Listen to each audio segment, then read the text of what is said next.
What if your everyday money moves, like swiping your debit card or earning credit card rewards, actually grew your savings and built your investments, and you only needed one login to see all of your accounts? This idea hooked me 6 months ago, so I embarked on an experiment. I moved all of my scattered finances into one ecosystem to find out if that one platform could really do it all. So did it work out, or am I financially ruined? Let's find out. Welcome to your Money on Easy mode with Damien. Welcome back to Your Money on Easy Mode. I'm Damien, that weird friend who obsesses over money topics so that you don't have to.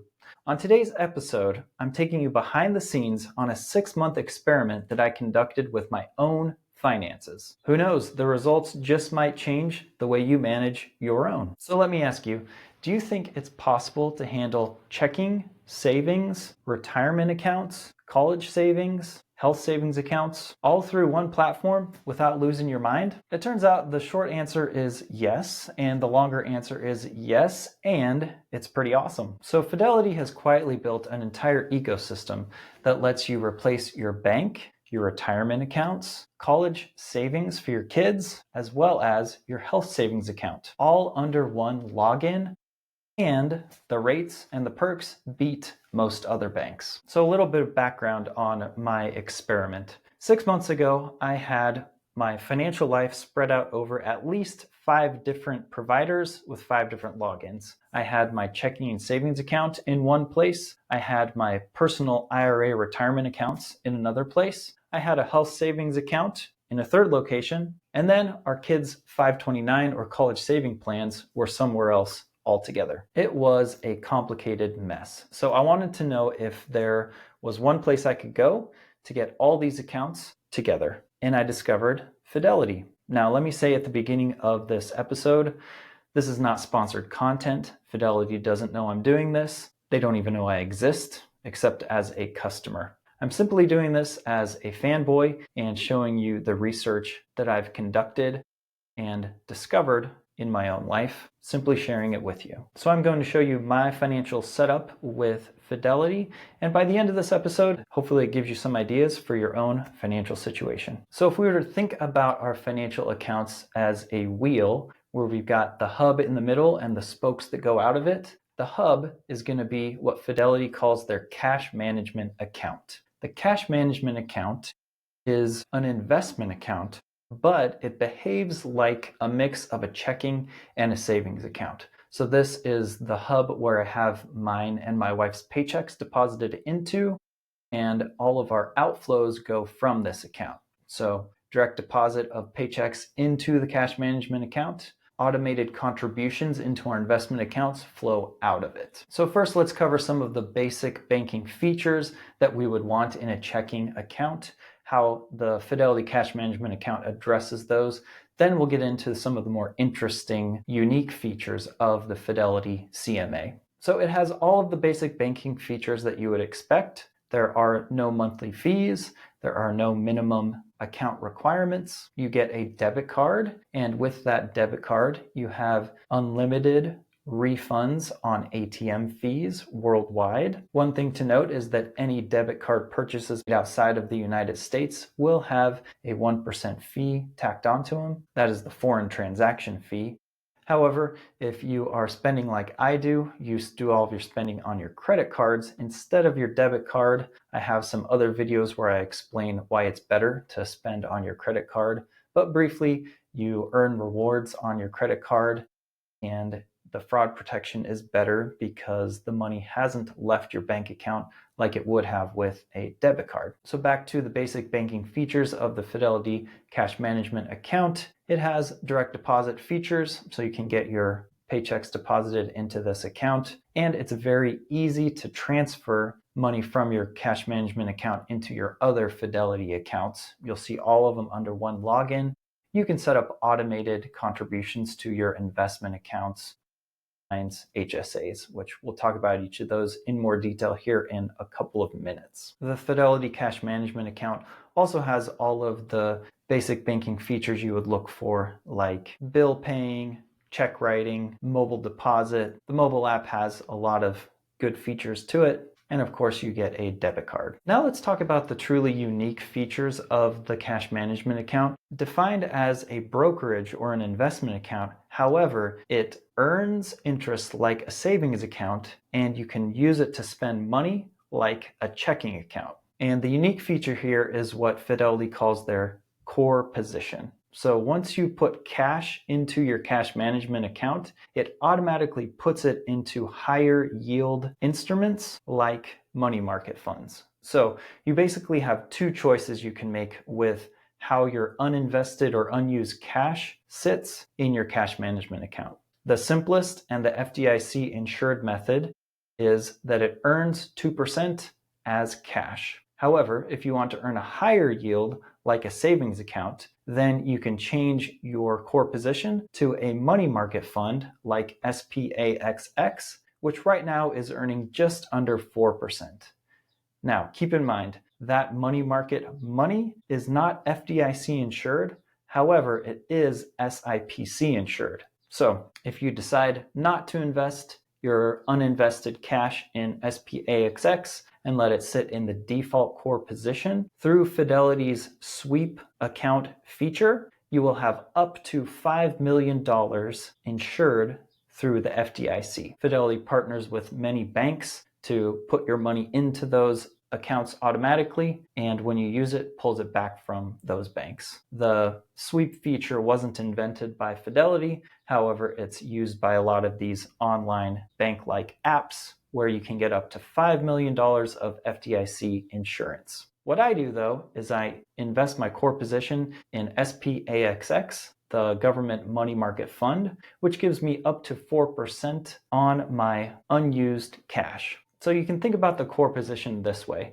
You put cash into the account and Fidelity automatically invests that in the money market fund. As you spend it, Fidelity automatically sells that investment back into cash and then uses the cash for your purchase. So it's like you are buying and selling money market funds every time that you put money into the account and take money out of it. However, Fidelity is automating that activity for you, making it instantaneous so you don't have to do any of that moving of your money back and forth. So just to recap some of the regular banking features that we would look for that the Fidelity cash management account does offer are their mobile app. You can do check depositing from the mobile app. You can set up cash management alerts so that when cash reaches certain positions, it can be moved over to other accounts automatically. If you need it, you can set up overdraft protection so that when you overspend in the cash management account, it pulls money from another Fidelity account that you have linked to the CMA. And of course, with their debit card, you get fraud protection where you can dispute purchases made with the debit card and they will work to make you whole. So the Fidelity Cash Management Account, or CMA, is the hub of the wheel of my entire financial ecosystem. It's where all of my incoming money goes and then flows out of to go other places. Quick question, if someone handed you $10,000 right now, would you know exactly what to do with it? Honestly, most people don't, and that uncertainty, well, that can cost you big time. So that's why I created something free just for you. Yes, FREE. And that is my Easy Mode Money Ladder. The Easy Mode Money Ladder is a simple step-by-step guide to help you figure out exactly what to do with your money and when. This is not a boring budget worksheet. This is a no fluff guide that tells you exactly when to build your emergency fund, how much to put in it, the best way to crush your debt, and the steps you need to take, which aren't that complicated, to start growing real long-term wealth. All of this one simple step at a time. No matter where you are in your money journey, this guide is for you. It will help you plan your next money move with confidence. And did I mention that it's free? Yep, totally free and will always be free. If you want this guide, and I think you should, then go to my show notes and click on the link to my Stan store where I give away this guide for free. Download it, follow it, and let's put your money on easy mode. So let's talk about spending. Fidelity, through its partner Elan or Elan, E-L-A-N, not sure how to pronounce it, offers a cashback credit card. This credit card is awesome for your everyday spending. And if you are a lazy credit card rewards earner who doesn't want to put a lot of thought into bonus categories, or am I supposed to use this for gas? Or am I supposed to use this card for groceries? Fidelity simplifies it by giving you a 2% cashback on everything credit card with no annual fees. So it is super simple to use this card everywhere on every purchase to earn 2% cash back, no fees at all. And the redemption of these points is also super simple. When you set up your account, you log into their online platform and they give you a list of options for redemption. You choose which Fidelity account you want that 2% cashback to be awarded into, and then every month it will push that 2% from the credit card account over to the account of your choosing. So I've got mine set up for my cash management account. So once a month, it automatically moves that 2% I earned on credit card purchases from the credit card account over to my CMA. And then my CMA, of course, is automatically investing that in government money market funds. So I'm earning 4% on that 2% without doing anything manually. Now, you don't have to wait for that once a month when the automated transfer occurs. At any point in time, you can log into your credit card account and push your rewards money over to your other Fidelity account. Now, the 2% cashback credit card does have some other perks with it, which make this a really nice credit card. One perk is $100 back towards a TSA pre-check or a global entry purchase. This is a feature that I don't often see on no-fee credit cards. This is usually a perk or reward that you get with a travel rewards credit card that'll have at least a $99 a year annual fee. Then in addition to that, they also have some rental car insurance coverage. I haven't looked into this too much because I have another car that has better coverage, but it is something to be aware of. And then just a basic feature of a good credit card is zero liability fraud protection. So you have the ability to dispute the charge in the mobile app or online, and they will work through that dispute for you. And then another feature that we see in some premium cards is purchase protection. So you have 90 days worth of purchase protection after you buy something in the case of damage or theft. Okay, checking in. So we've made it through 2 of the Fidelity accounts that I moved from other places into my one-stop shop at Fidelity. We talked about the cash management account, which is my replacement for checking and savings. And then we talked about the 2% cashback credit card, which is my replacement for having dozens of credit cards with different financial institutions, where I'm juggling and trying to remember the rewards, which card to use here or there. Let's talk about retirement accounts, individual retirement accounts, IRAs. I have many videos which explain what traditional and Roth IRAs are, why you should have them, how much you should put in every year, and once you put money in there, where it should be invested. So I used to have my individual retirement accounts with Vanguard.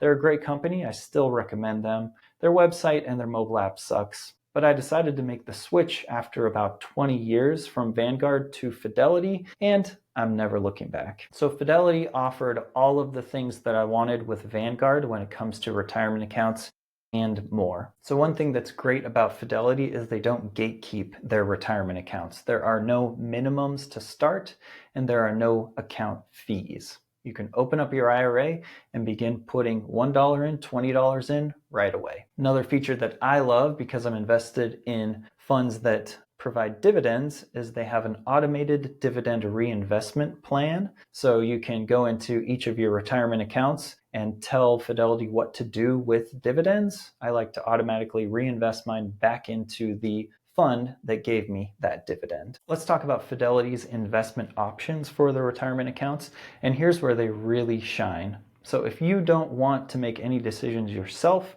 they have a robo-advisor called Fidelity Go. If your account is under $25,000, they don't charge you anything to use this robo-advisor. However, the fees start adding up after a while. Check out my other video where I tell you exactly how I invest so that you don't need to pay a robo-advisor. You can do it yourself, and it's pretty simple. If you do decide to choose your own investments, and I suggest that you do, Fidelity has tons of options. Their Freedom Index funds are their branded category of a target date investment fund, which is a great option for a lot of people. So target date funds are broad-based index funds, which invest in stocks and bonds, and they become more conservative automatically over time. So you don't need to do the rebalancing of your account as you get closer to retirement. They do that for you with the target retirement accounts. One way that Fidelity is trying to win more business is with their zero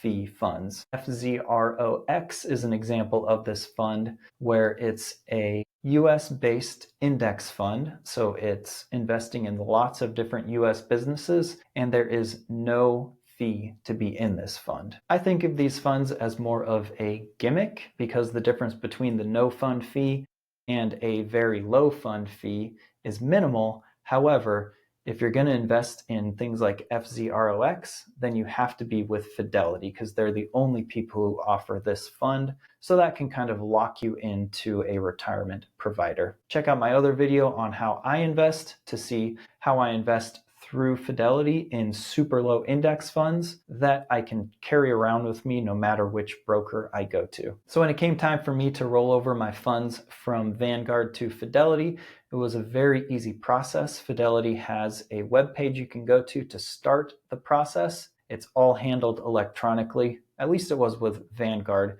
Your experience may be different depending on your current provider, but I started out this form where I gave it information about my Vanguard accounts. They handled reaching out to Vanguard and pulling those funds over to Fidelity. It took a couple of weeks, I think, but it was a very simple process. And then, of course, from within the Fidelity mobile app, you can track all of your investments. You can see your performance over time. You can see what you're invested in. You can see how much of your position is in cash and go ahead and reinvest that cash into investment funds. So that's retirement accounts. Next up, let's talk about health savings accounts. I haven't talked about these too much, so I thought that I'd spend a couple minutes diving into the basics of an HSA or health savings account. These are tax advantaged accounts that allow you to save and spend for medical expenses. They have what we call in the industry a triple tax advantage. So the money that you put into the account is pre-tax. So you're not paying tax when you put money into an HSA. Then the money in your HSA can be invested. As those investments grow, that growth is not taxed. And then when you pull out that growth to spend it on medical expenses, it's not taxed then either. So the whole process of investing and spending money in an HSA never gets taxed as long as it's for a medical expense. In order to have an HSA, you need to be in a high deductible health plan. So keep that in mind. Not everyone's in an HDHP, but if you are, then an HSA makes a lot of sense for you. Now, some people have an advanced strategy where they're using their HSA as basically a retirement account. What they do is they invest money into their HSA, and when they have a medical expense, they don't pay for it with their HSA money. Instead, they pay for it out of pocket and they keep the receipt. They do this because the law says that there's no expiration on when you can be reimbursed for your medical expenses using HSA money. So their plan is to pay for their medical expenses out of pocket today, save that receipt, then in, say, 20, 30 years, when they get to retirement, that HSA money has grown a lot, then they're going to get their reimbursement for that medical expense. So instead of paying for it today and missing out on the opportunity of decades of growth, they pay for it out of pocket, and then they let that money grow in the HSA, and then they'll pay for it later down the line. I don't have that much money in my HSA yet. I just got access to one a couple of years ago, so I'm in the growth stage, but I think this is a really intriguing idea and use of an HSA. So let's talk about moving your HSA to Fidelity. Here's a really important thing to remember. If your employer offers an HSA account and they make contributions to it, you need to keep that account open with them in order to keep receiving those contributions. So you don't want to close your employer provided HSA and open one with Fidelity. You want to have both open at the same time. There's no limit on the number of HSA accounts that you can have open at the same time. Here's how it would work. You keep your employer-sponsored HSA open. They make contributions into that one. You make contributions into that one through your paycheck so that your contributions are pre-tax. And then on a schedule that makes sense for you, you transfer money from your employer-sponsored HSA over to your Fidelity HSA. The reason why you want your money in your Fidelity HSA is because they have a lot lower fees than your employer-sponsored HSA and a lot more investment options. So my plan with my Fidelity HSA is at the end of each year, if there's money in there that I didn't use on medical expenses and I don't plan to use for the next year, I'm going to transfer that money over to my Fidelity HSA and invest it because Fidelity's fees are a lot lower and their investment options are a lot better. So Fidelity's HSA has no minimums and no fees, which is awesome. There's also no threshold in amount that you need to reach before you can start investing. Some HSAs force you to have $1,000, $5,000 in the account before you can start investing it for growth. Fidelity's HSA has no minimum requirement. And they have tons of investment options, like the ones that I covered in the section about IRAs. You can invest in index funds, target date funds. If you were crazy, you could even invest in single stocks. So how do you get your money from your employer-sponsored HSA over to your Fidelity HSA? I haven't gone through this process yet, but I reached out to Fidelity and they said that there's an online form to get the process started with Fidelity. They'll do the work of reaching out to your employer-sponsored HSA. Just make sure when you do these transfers that your employer knows you are not closing your account. You're simply transferring some of the money out of it over to another provider. So let's check in. These are 4 different accounts that we've covered so far that I had at 4 different places, which are now all in one place with Fidelity. With one login, I can see all of these accounts. My cash management account, my credit card, my retirement accounts, and my health savings account. Finally, let's talk about saving for college with 529 accounts. Are you still making minimum payments and getting nowhere on your pile of debt? Let's change that. If your credit card balance feels like a boss fight that you just can't win, well, I made something for you. It's called the Easy Mode Guide to Destroy Your Debt, and it gives you the exact plan to break free. In this 23-page guide, we'll bust through common myths, learn step-by-step strategies, and you'll discover how to pay off your debt faster, without shame, overwhelm, or giving up everything that you enjoy. Whether you're into the snowball method, the avalanche method, or have no idea what either of those mean, this guide is for you. If you're ready to finally start paying down your debt, then this guide speaks plain English and delivers results. It's just $19.99 and it's available in my storefront. If you click the link down below to enter my stand store, you'll see a big green button to purchase the guide. Please don't let another month slip by with no progress. Hit pause on this video, scroll down to the show notes, and click the link to download this guide. I have some other videos where I've talked about the basics of 529s, but let's cover those again. The 529 is a government-sponsored college savings plan where your contributions grow tax-free. And when you spend that money on college expenses, you don't have to pay taxes then either. So it's a tax-advantaged college savings account. Are assets owned by the parents with a child as the beneficiary. So when you're applying for student aid, it's more favorable for the student than if the assets were in their name. Another thing that's awesome with 529s is that anyone can contribute. It doesn't have to just be the parents or the child. So let's zoom in on the features that Fidelity has for their 529 accounts. And a lot of this is going to sound similar to what I've said before. No account fees and no minimums to open the account. Their investment options are all of the awesome ones I've already covered with the retirement and HSA accounts.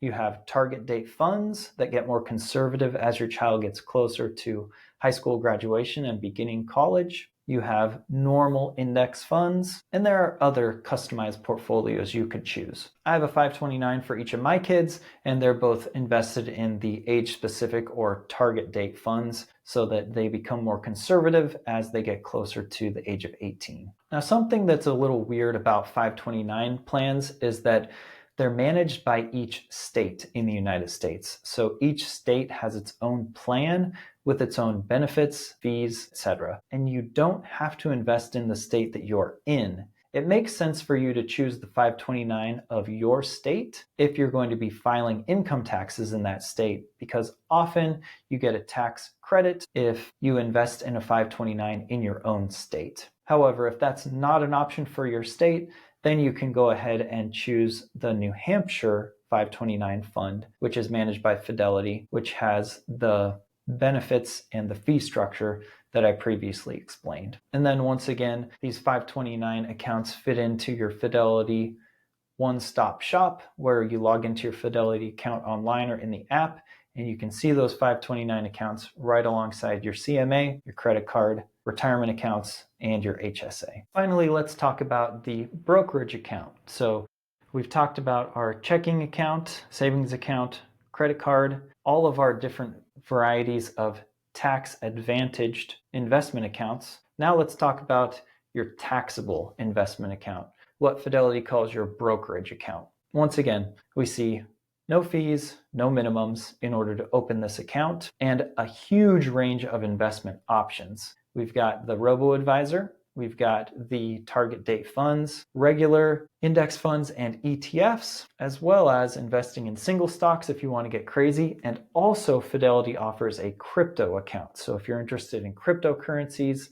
that is an option. I don't recommend it because it's limited right now to, I believe, Bitcoin and Ether, and the fees are pretty bad. So if you're interested in crypto, I'll do a separate video on that.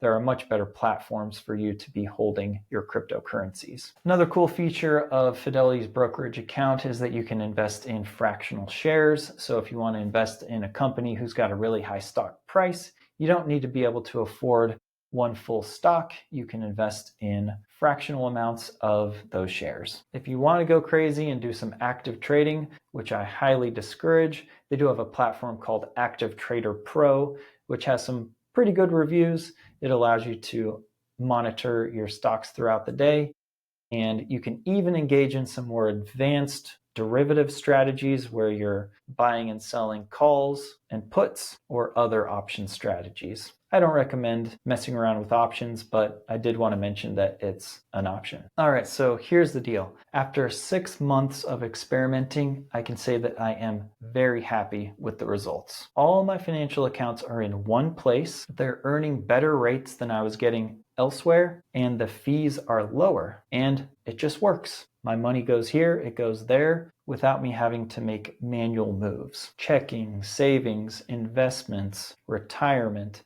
health savings, college savings, it's all under one login, and my money is seamlessly moving between those accounts based on the rules that I set up. Okay, I know I probably sound like a full-on Fidelity fanboy right now, and honestly, I kind of am. I got rid of 5 different logons with 5 different accounts, moved them all to Fidelity, and it just works. I'm not getting paid to say this. I'm just a happy customer. So if you're somebody who's juggling multiple accounts with multiple financial providers, I want to hear from you. Are you looking to simplify, or are you happy with where you're at? What additional questions about the Fidelity ecosystem can I answer for you? Send me a comment or a message. I always love hearing from you, and I will keep everyone updated on my Fidelity experiment. Till next time, see ya. Thanks for listening to Your Money on Easy Mode. If you enjoyed this episode, then please subscribe and share it with a friend.